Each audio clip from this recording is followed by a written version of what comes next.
everyone. In this session, we will discuss about the structure of RNA, right? There are three types of RNAs. So when we have to talk about RNA, what is RNA? It is ribonucleic acid. DNA stands for deoxyribonucleic acid. RNA stands for ribonucleic acid, right? So DNA and RNA, both of them are genetic materials. So RNA is the genetic material. It is the genetic material for few organisms only. Only few organisms have RNA as the genetic material. Whereas we tell DNA is the genetic material in majority of the organisms, right? So RNA, basing on its genetic nature, we can classify them into two types. The RNA which acts as a genetic material is called as gRNA. Genetic RNA. The RNA which acts as a genetic material, where we can see the tobacco mosaic virus has RNA as the genetic material. Then next, QB mosaic virus also has RNA as the genetic material. Now in retroviruses, HIV virus has RNA as genetic material. Coronavirus have RNA as the genetic material, right? So these are some examples where RNA is acting as a genetic material. Now the RNA which is present in TMV, HIV as a genetic constant is called as gRNA, genetic RNA. Whereas in us, DNA is our genetic material, but we still have RNA. The RNA which is not a genetic material, but it comes from DNA, and that RNA codes for protein, is called as non-genetic RNA. So the RNA which is present in us is called as non-genetic RNA. It is called as non-genetic RNA. So genetic RNA is present in tobacco mosaic virus, QB mosaic virus, HIV virus, coronavirus, like that. Whereas in us, we have DNA as a genetic material. The RNA which is in types mRNA, rRNA, tRNA, that is called non-genetic RNA. That means the non-genetic RNA which is present in us is basically of three types. The first one is mRNA. The next one is rRNA. And the third one is tRNA. The three types of non-genetic RNAs are mRNA, rRNA, tRNA. So mRNA is messenger RNA. mRNA is messenger RNA. rRNA is structural RNA, or it is ribosomal RNA. Whereas tRNA is called as transfer RNA. tRNA is called as transfer RNA.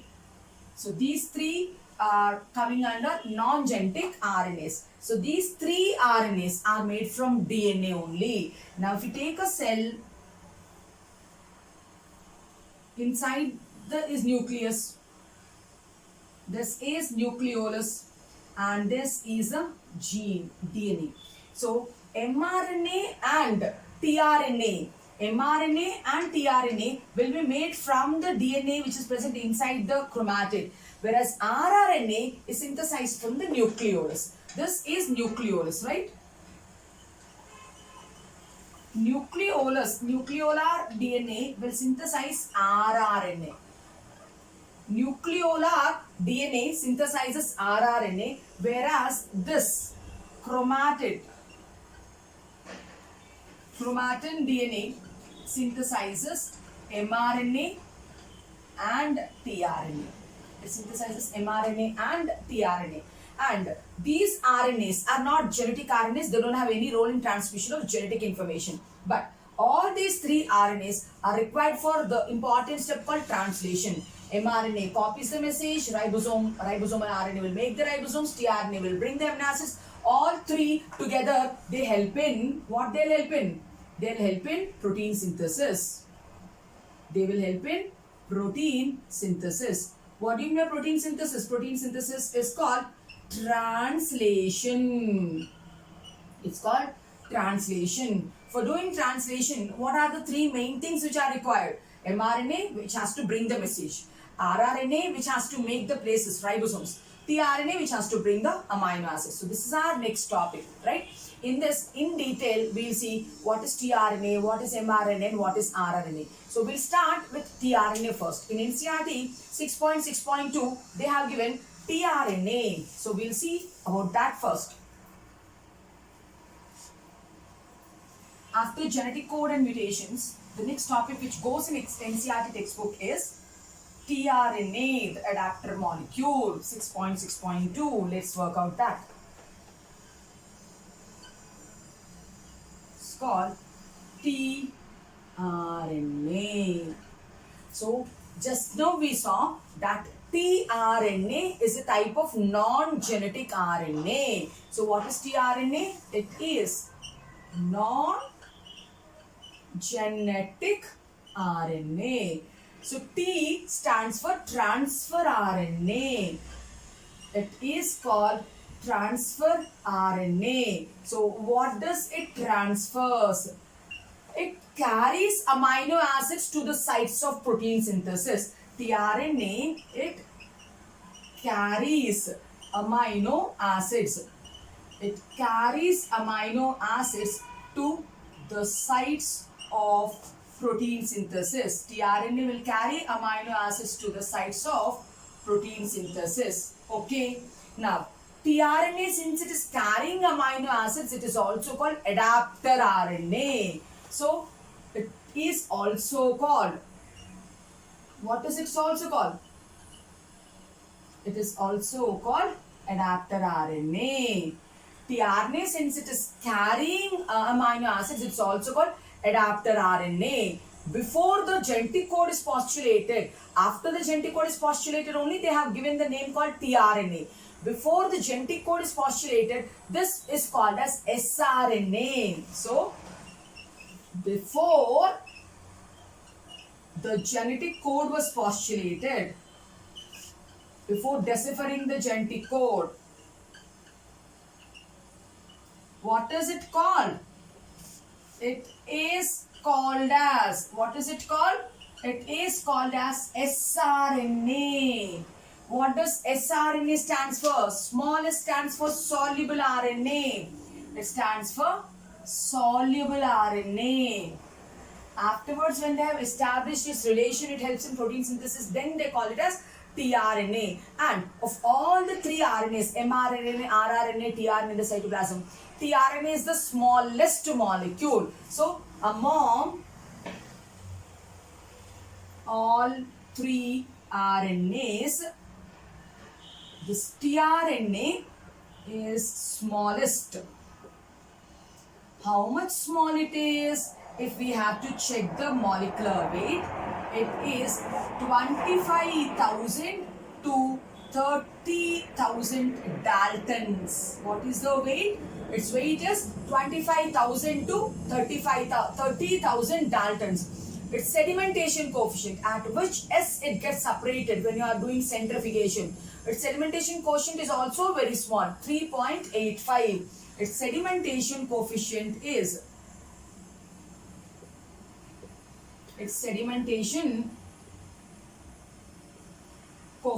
What do you mean by sedimentation coefficient? When you are doing centrifugation, each particle separates at its sedimentation rate.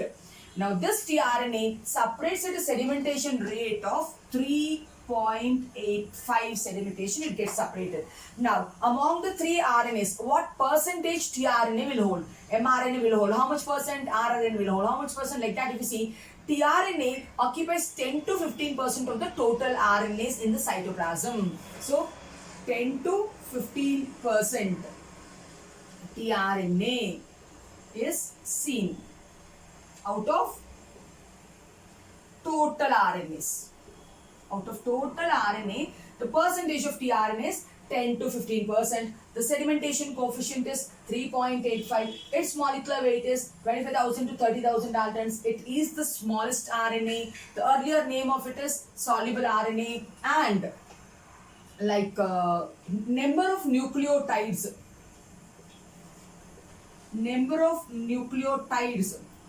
we can expect in tRNA will be less than 100.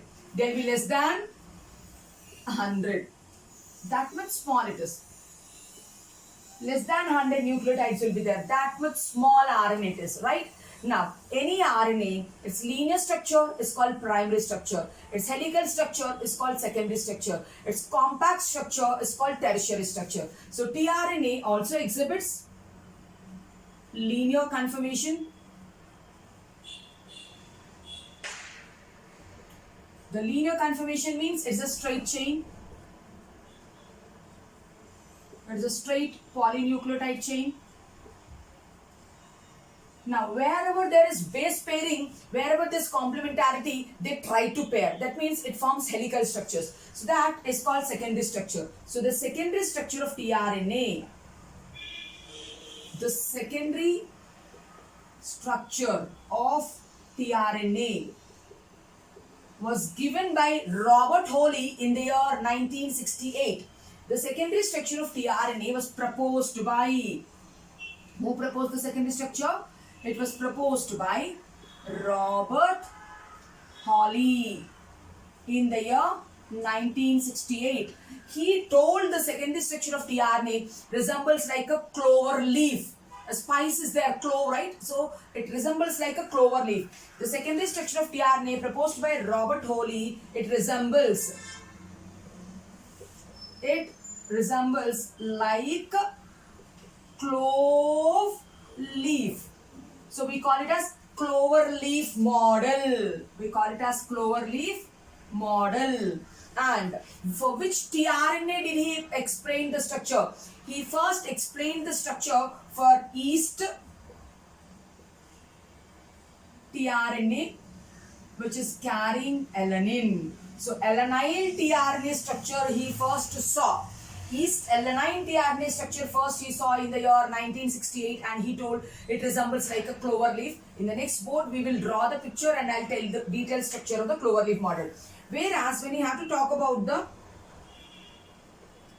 tertiary structure, the tertiary structure of tRNA, the tertiary structure of tRNA was proposed by Kim and Klug. The tertiary structure of tRNA was proposed by Kim and Klug, and they told it's a compact model, it resembles like an inverted L. Kim and Klug proposed the tertiary structure and they told it is a compact model which resembles inverted L shape. It resembles inverted L shaped structure it is. Now this is a historical introduction for tRNA. So I told you like we will do all the three RNAs before going into translation, because translation requires the interaction of mRNA, rRNA, tRNA with each other. Now we started with tRNA. In NCERT, tRNA is the first molecule. Now tRNA, it is a genetic RNA or non-genetic RNA. It's a non-genetic RNA. It comes from DNA. Right? It's a non-genetic RNA. So tRNA, what does it carry? It carries amino acids to the sites of protein synthesis. Now, since it is carrying amino acids, it's also called adapter RNA. Now, before the genetic code was postulated, it's not called tRNA or adapter RNA. It is having a name called soluble RNA, sRNA. Right? Among all tRNAs, tRNA is the smallest RNA because it is having less than 100 nucleotides. If it is having less number of nucleotides, its molecular weight also will be less. It is 25,000 to 30,000 Daltons. Now the sedimentation coefficient of tRNA is 3.85. That is also less. The percentage of tRNA, that is also less. 10 to 15% of the total RNA it is. Then the linear structure or straight chain is called a primary structure. The linear conformation, the straight chain polypeptide is called as primary structure. It is called primary structure. Whereas, wherever base pairing is there, when they coil, then it will make a secondary structure. Robert Holley proposed the secondary structure for tRNA, and he told the structure appears like a clover leaf. He told clover leaf model. In which year? In 1968. For which tRNA did he establish? For yeast alanine tRNA. The tertiary structure, which is even more compact, which appears like an inverted L-shaped structure, was given by Kim and Klug. So given by Kim and Klug. Now, who gave the existence of tRNA? The existence of tRNA was postulated by Crick. Okay. The existence of tRNA was postulated by whom? The existence of tRNA was postulated by Crick. he told that there is some mechanism to read the code on the RNA and to bring the respective amino acids. He told that amino acids as such, they don't have any specificity to read the code. Then he told that there is a molecule which can read the code on the mRNA and which can bring the respective amino acids, and he told it as tRNA. tRNA with its one arm, it holds the amino acid. With the other arm, it reads the mRNA codon. So this sentence was given by Crick. Crick gave the existence of tRNA, and he told that the code on the mRNA is read by the tRNA. With it one arm, it will read the code. With the other arm, it will bring the respective amino acid. Now, if you want to take the picture, you can take the screenshot of this. Then we'll get into the secondary structure of tRNA. Right. Now let us see the diagrammatic representation of the clover leaf structure of tRNA. Then we will see the inverted L-shaped structure also. During post-transcriptional modifications, tRNA also will do some modifications. It takes some abnormal bases, unusual bases, right? So if we have to see the structure of tRNA,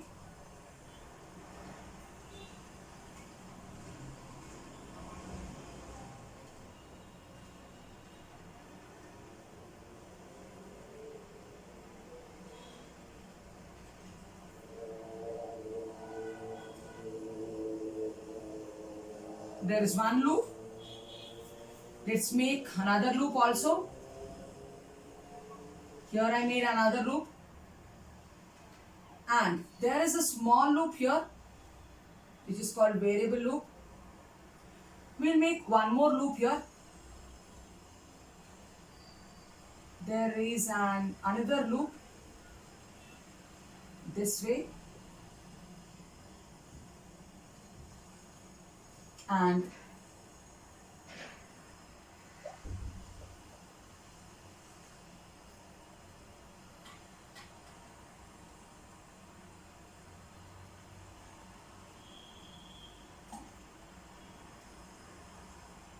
right?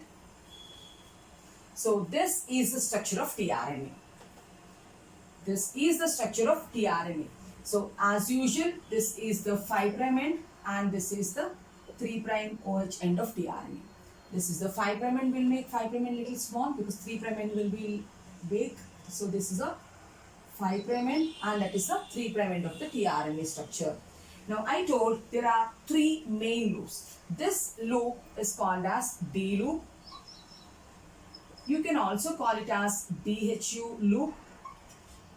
You can also call it as amino acid synthase loop.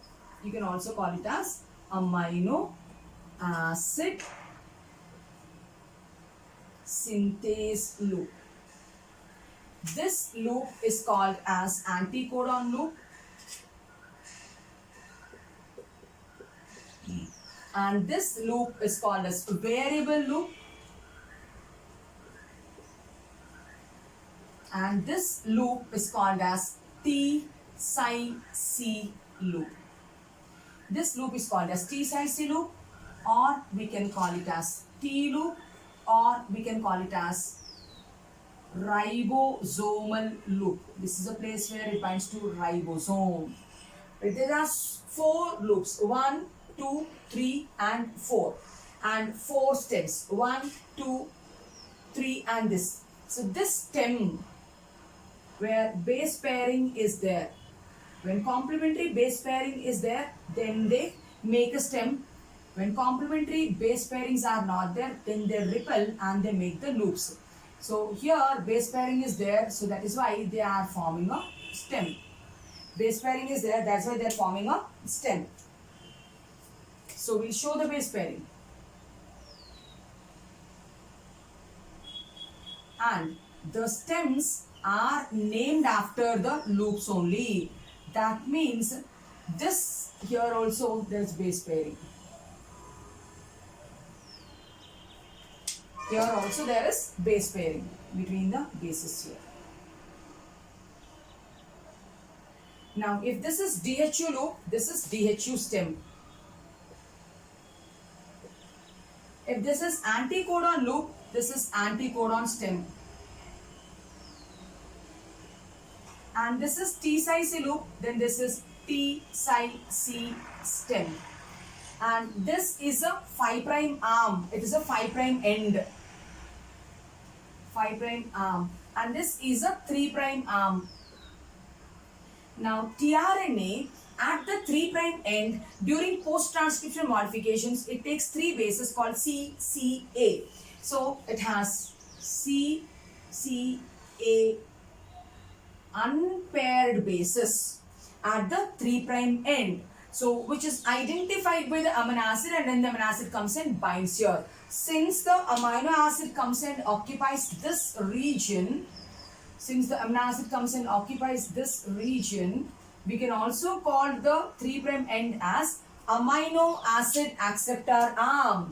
The 3' end is accepting amino acid, right? So it is also called amino acid acceptor arm. It's also called amino acid acceptor arm. So this looks like a clover leaf model, right? So like this is one leaflet, another leaflet, another leaflet, another leaflet. So this is the secondary structure proposed by Robert Holley. This is the secondary structure of tRNA proposed by Robert Holley. In which year? In 1968. For which molecule? It is for yeast tRNA, which is having alanine. Means here the amino acid, it can be alanine if you think it is the first tRNA which is explained by Robert Holley, right? Now let us see what are the functions. Okay, now what is the function? Let me write here. This is called anticodon loop. We'll write down one by one what are the functions. The function of the 5' end. The function of the 5' end. It is small. It is base paired. It gives stability to the structure. 5' end, it gives stability to the structure.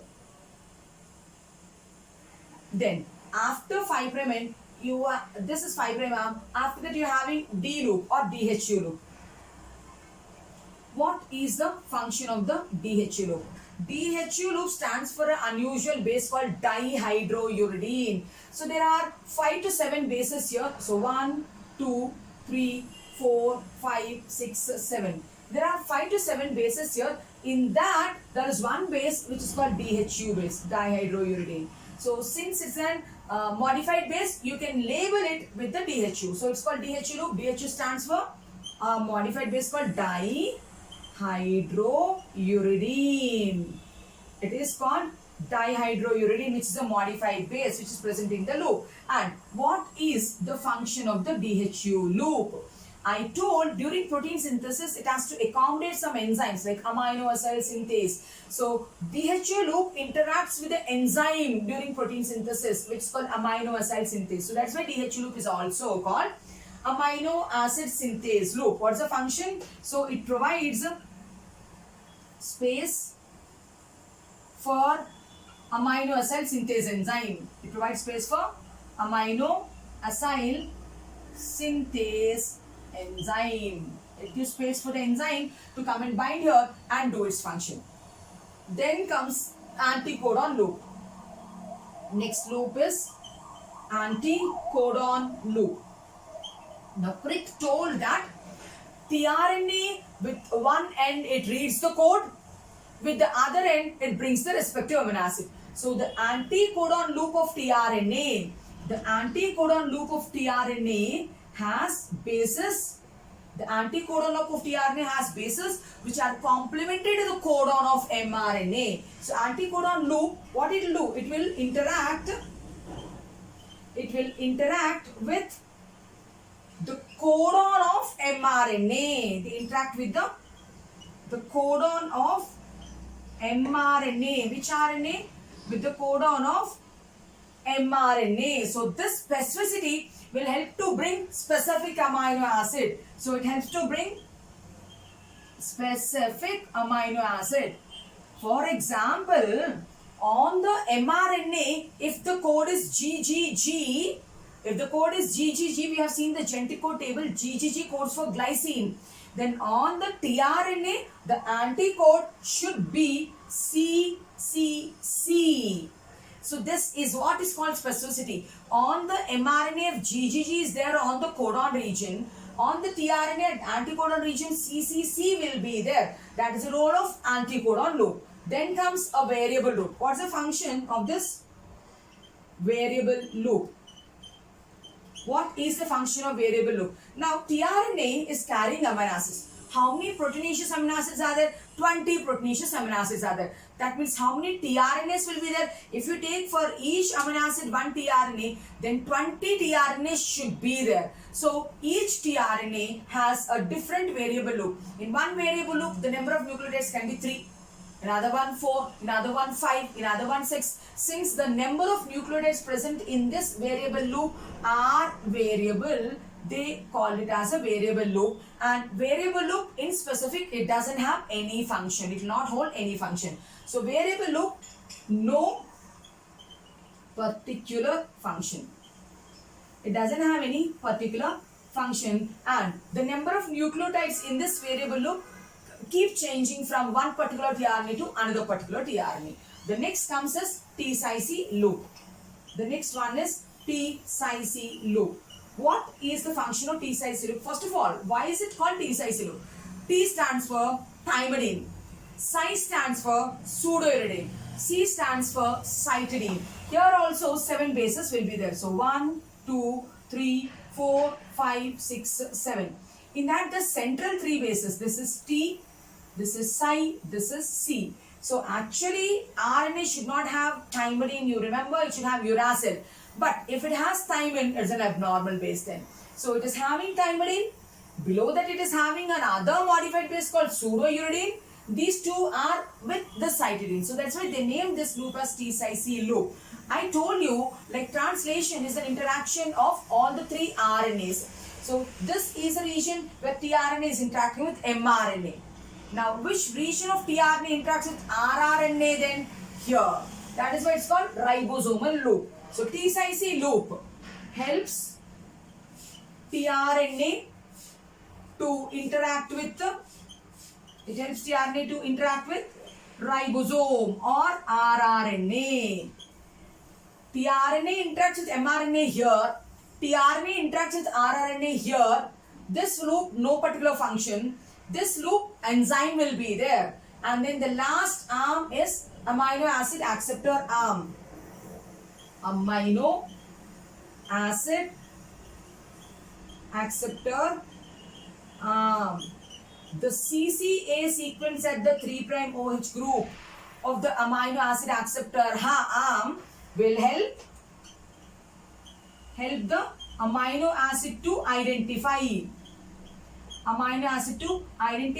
the tRNA. So when the amino acid can identify the tRNA by its free unpaired CCA sequence, then they come and interact with each other. Then the tRNA gets charged. So this CCA is called amino acid acceptor arm. Why? Because it is accepting the amino acids. I think you understood the detailed functions of the tRNA. This gives stability. This provides space for the enzymes which are required for protein synthesis. This reacts with the codon region of mRNA. This no particular function. The nucleotides here also keep changing. This has modified base called T, modified base called pseudouridine. So Psi stands for pseudouridine. Another base. R with cytidine, it provides space where it can interact with rRNA, and this is amino acid acceptor arm. So 5' end is the place where the first nucleotide will be there. This is the place where last nucleotide will be there. This is first nucleotide and that's a last nucleotide. This is what is the secondary structure of tRNA explained by Robert Holley. If we have to see the inverted L-shaped structure given, which is called tertiary structure, we will see it here. It goes in this manner. 1 minute.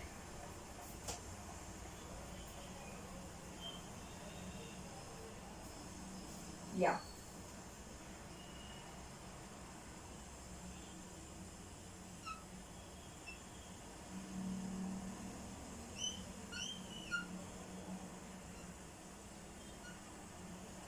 Here it is.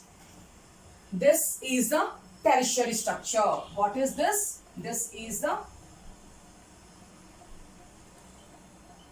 tertiary structure of tRNA given by Kim and Clark.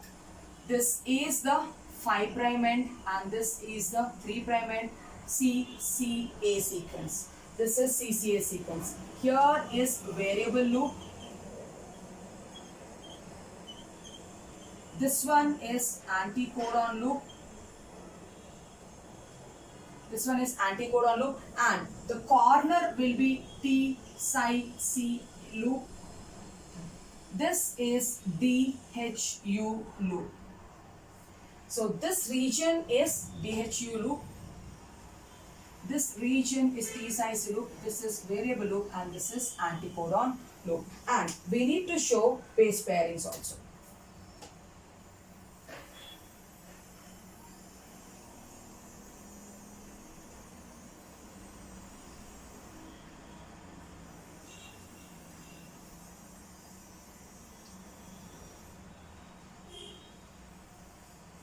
So this is